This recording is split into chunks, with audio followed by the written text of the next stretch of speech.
Bonjour à tous. Aujourd'hui, je vais faire un paysage embrumé comme j'ai fait pour mon petit essai ici, une grisaille d'hiver. Alors pour les nuages, eh bien, je vais peindre avec ce papier en deep pouring, je ne sais plus comment ça s'appelle, collé. Et pour les montagnes, je vais utiliser mes couteaux à peindre. Puis, alors, comme peinture, j'utilise les peintures de récupération, car je n'aime pas jeter. Donc, j'ai ces deux gris de peinture de récupération. Et avec ces gris, j'ai fait des gris clairs, des gris moyens, des gris plus foncés. Et j'ai bien sûr préparé beaucoup de blanc. Avec comme médium, eh bien, j'ai utilisé le pouring médium de Action. Je vais tout d'abord faire le ciel. Bon, vous ne voyez pas toute la toile, ça va jusque là. La toile, eh bien, elle fait en dimension, c'est une toile d'Action 40 sur 120. Donc, je vais faire le ciel ici avec ces feuilles en pouring trempé ou deep pouring, avec du blanc et un gris très clair. Tout d'abord, j'ai dessiné mes montagnes. Le pic Saint-Barthélemy, l'autre pic qu'il y a à côté, le mont Fourcade, ici une colline, ici une autre colline, ici le Prat d'Albi, une autre montagne, une autre montagne, une autre montagne, et moi j'habite là. C'est parti. Donc tout d'abord, du blanc. Du blanc sur le ciel.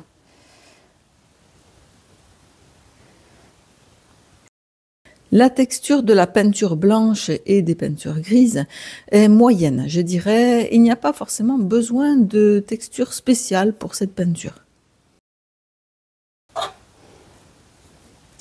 Voilà, j'ai donc mis mon blanc. Maintenant, je vais mettre un gris clair. Surtout des gris clairs car le ciel est très très clair. Des petites taches comme ça.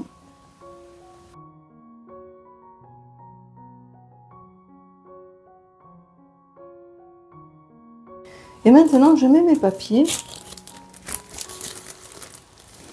Alors, je le pose simplement comme ça. Je vais mettre l'autre après par la suite. Alors ici, on peut voir que ça ne se mélange pas, hein, vous voyez. Il faut vraiment beaucoup toucher pour que ça se mélange. Alors, premier dip. Attention. Il y a du vent qui va par là. Des fois, il faut en faire plusieurs. Hein. Ouais, ça fait que des petits ronds, donc ça ne me va pas. Je recommence. Faut pas hésiter à en faire plusieurs, à bouger le papier aussi. Comme ça.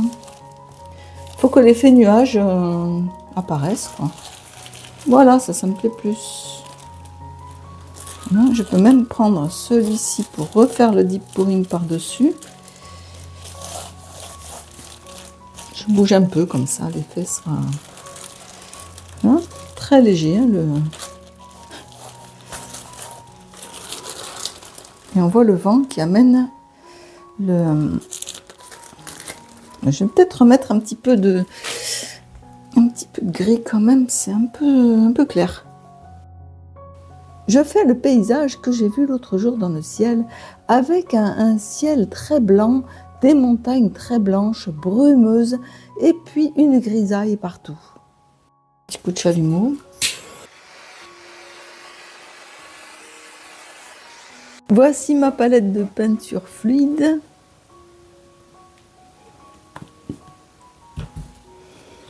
Je fais les montagnes.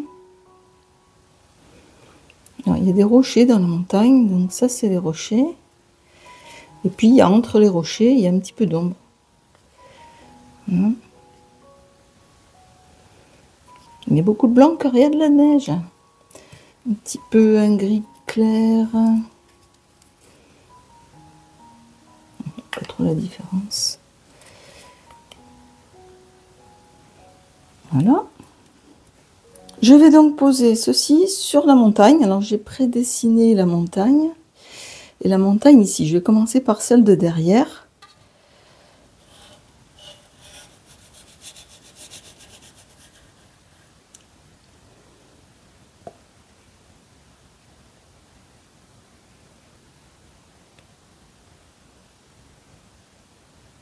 Attention, haute concentration, mais ça ne va pas car les lignes eh bien, ne sont pas droites et les couleurs ne sont pas assez mélangées. J'essaye d'arranger car c'est pas du tout ça que je voulais, c'est pas ça du tout. Je recommence. Ça va pas.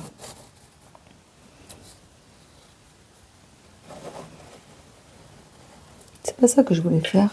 C'est assez facile d'enlever la trace que l'on vient de faire sur la peinture, car je vais en remettre une dessus et ça ne se verra pas. En fait, un petit mélange de peinture était nécessaire pour l'effet plus naturel.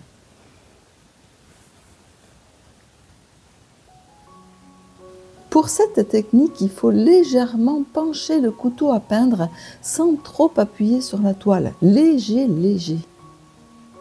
J'ai fait quelques petits essais avant de faire ça. Ça va déjà mieux. Maintenant, le Saint-Barthélemy.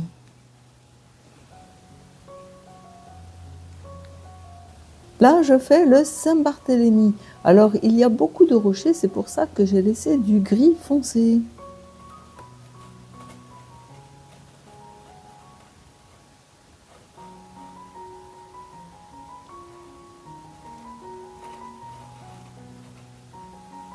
Deuxième palette de peinture fluide. Alors ici.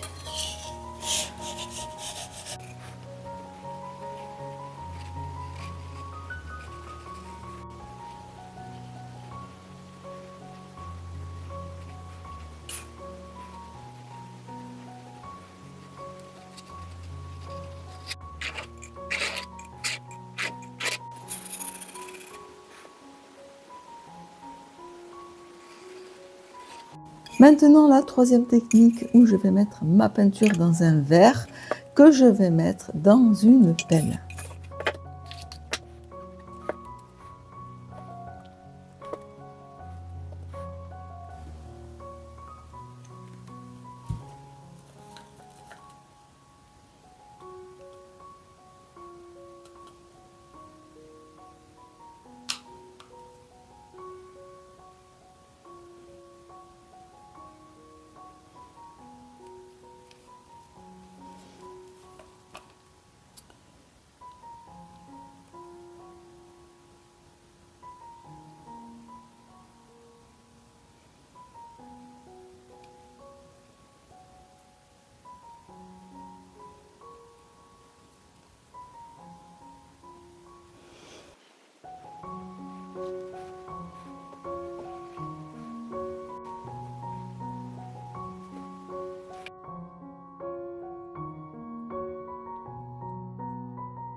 J'espère que cette peinture vous aura autant passionné que moi en la réalisant. J'apprécie beaucoup vos retours, alors n'hésitez pas à me dire ce que vous en avez pensé dans les commentaires. Je suis toujours ravie de vous lire et c'est grâce à vous que cette aventure YouTube est si enrichissante. Encore une fois, merci infiniment pour votre soutien et à très bientôt pour la prochaine vidéo.